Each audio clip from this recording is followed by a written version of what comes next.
I never realized my family was broken until I moved out and saw how other families worked. Growing up, my parents used to joke that they were blessed twice. Those blessings were my older brother Aaron and my younger sister Lily. They were the golden siblings. I was the leftover. Aaron was the first miracle. Straight A student, varsity athlete, charming, confident, teachers loved him, neighbors praised him, relatives compared their own kids to him. My parents talked about his future like it was already guaranteed. Doctor, lawyer, CEO, something impressive. Lily was the second miracle. Sweet, artistic, fragile in that way adults find endearing. She cried easily, so everyone tiptoed around her feelings. If she failed, it was because the world was too harsh. If she succeeded, it was because she was special. Then there was me. I was the middle child. Quiet, average, invisible. If Aaron got a 95, my parents framed it.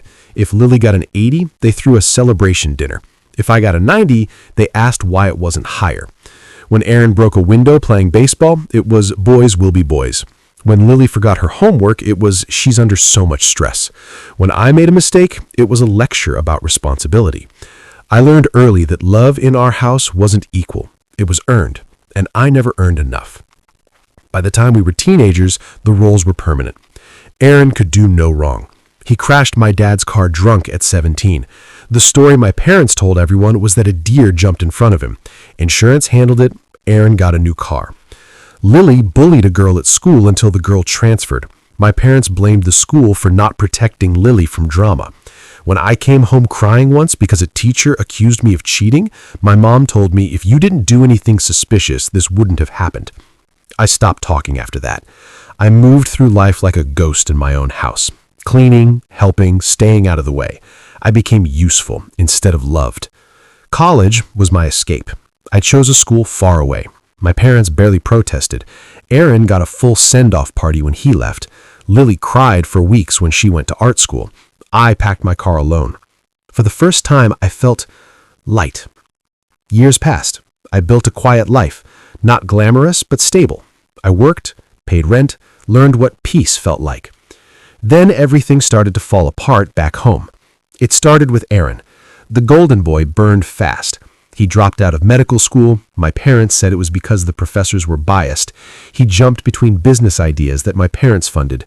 Crypto, fitness coaching, online courses. Every failure was someone else's fault. Lily struggled too. The world didn't treat her like our parents did. Employers didn't tiptoe around her emotions. She quit jobs blaming toxic environments. My parents supported her financially, emotionally, endlessly. I stayed distant. I sent polite messages. I visited on holidays. I didn't get involved. Then my mom called me one night, crying. Aaron had been arrested. Fraud, thousands of dollars. Investors, fake promises, forged documents. This time there was evidence, real victims, real consequences. My parents were shocked, not at what he'd done, but that he'd been caught. They asked me for help, not emotional support, not understanding, money.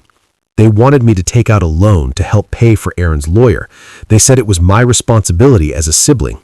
I said no. That was the first time I ever did. Silence followed, then anger, then guilt. They told me I was selfish, that family helps family, that Aaron was under pressure, that Lily was devastated, that my refusal was breaking the family. I hung up shaking, but relieved. Months later, Lily called. She wasn't crying, she was furious. She told me Aaron blamed me for not helping, that my parents agreed, that if I had stepped up like a real sibling, things would be different. I asked her one question. Where were you when I needed help growing up?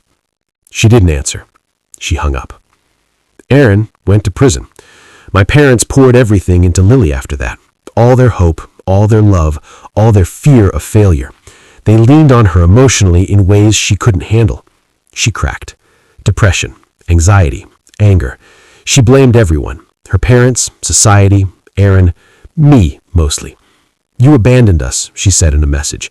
You were always jealous, she wrote later. You wanted him to fail. The truth was simpler. I just stopped sacrificing myself for people who never saw me. Now my parents are older, tired, bitter. They still don't understand what went wrong. In their version of reality, they had 2 perfect children and 1 ungrateful one. I'm still the ungrateful one. but I sleep well at night. Sometimes I think about that house, about how love was distributed like a prize instead of a foundation, how my parents didn't raise strong children. They raised fragile gods who shattered the moment the world refused to worship them. I didn't win, but I survived. And that, for the first time in my life, feels like enough. After I said no to helping Aaron with his legal fees, my family didn't cut me off immediately. That would have been too honest. Instead, they punished me quietly. My mom stopped calling, my dad replied to my messages with one-word answers. Holiday group chats went silent whenever I spoke. Photos of family dinners appeared online, me carefully cropped out like I had never existed. At first, it hurt more than I expected. Even after everything, some stupid part of me still wanted to be chosen. I visited home once after Aaron was sentenced. The house felt smaller, darker. The walls were still covered in framed achievements, Aaron's trophies, Lily's artwork, nothing of mine, never had been. My mom looked older, not softer, just worn down. My dad barely looked at me. They talked about Aaron nonstop, how prison was unfair, how he was too smart for his own good, how the system targets successful people. Not once did they mention his victims. Not once did they ask how I was doing. Lily sat quietly, scrolling on her phone, eyes hollow. The golden glow around her had dimmed, but it hadn't disappeared.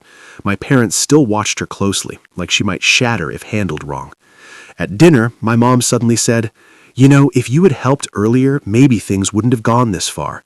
Something inside me snapped, but not loudly. I calmly said, "You taught him he'd never face consequences." The table went silent. My dad slammed his fork down. Lily stared at me like I had slapped her. "You've always resented him," my dad said, "ever since you were little." That was the moment I realized the truth.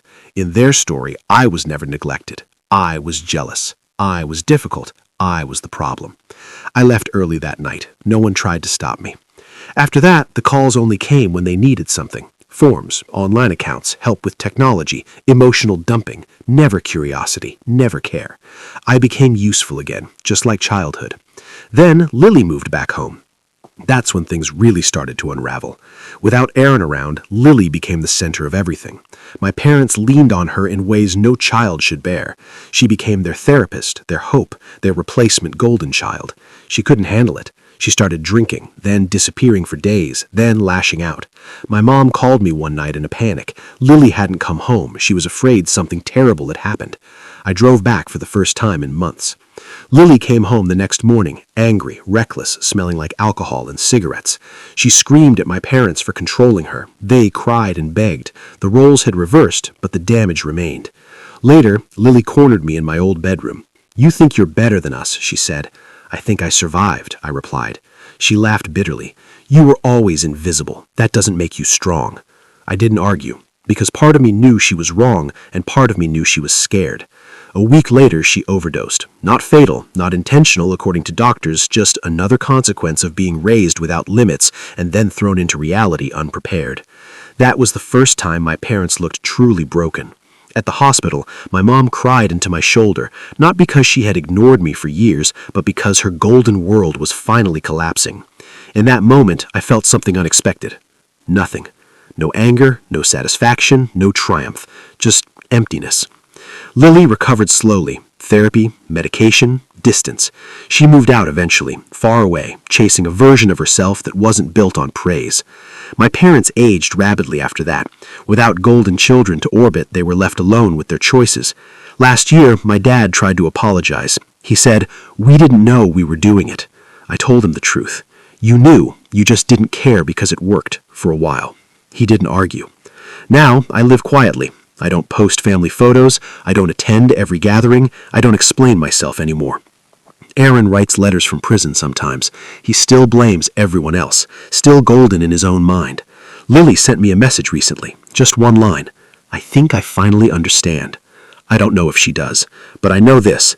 Golden children don't grow strong. They grow fragile, polished for admiration, not reality. And the invisible child? They learn how to stand alone. I was never the favorites, but I was the only one who learned how to live without approval, and that saved me.